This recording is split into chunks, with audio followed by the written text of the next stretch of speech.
First, you'll want to get that wheel off your bike.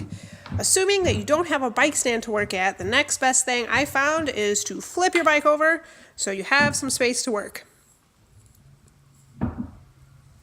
First, I'm going to use my 15mm wrench to loosen the nuts on either side of the hub. Righty-tighty, lefty-loosey.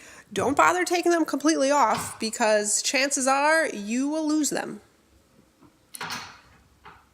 Going over to the other side, loosening that.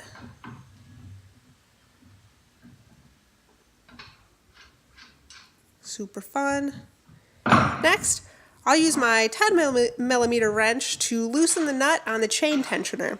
Once again, don't worry about taking this all the way off. We're loosening this just enough so we can slide the chain off. I've sped this up here, but this little bugger seems to take forever to come off.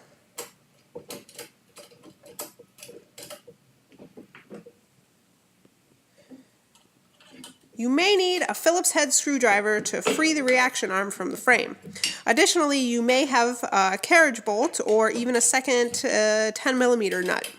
I have two 10mm nuts, so I have to hold onto the inside nut while I loosen the outside one. This isn't an ideal situation because it takes more tools and it takes more time. I don't really know why I have this here.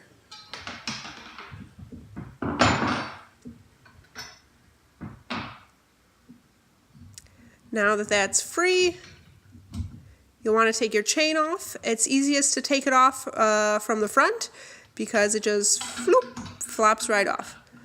You just slide it off the back, hang it in the triangle, and your wheel is free. Now you need to get that tube and or tire off that rim so you can replace it.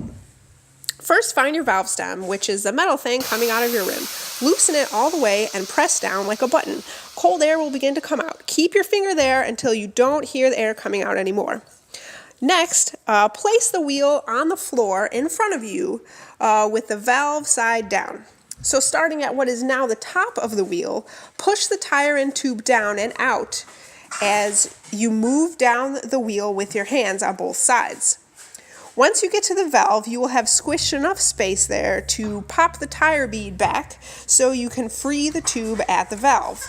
Once this is done, it's easy to slide your finger between the tire and rim on both sides.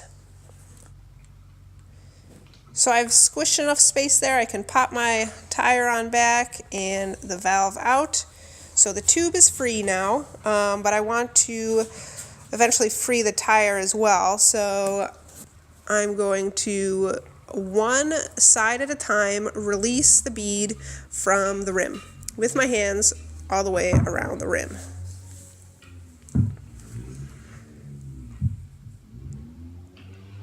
And almost there. Got it. Now it's really easy to pull your tube out. If you're changing a flat, you have a bad tube, just toss it over there. If you are changing a tube because of a flat, you'll want to check the inside of your tire to make sure what caused that flat isn't still in there and it's not going to immediately cause another flat. In the case that you are changing your tire, just go ahead and finish it off. And that's the end of part 2.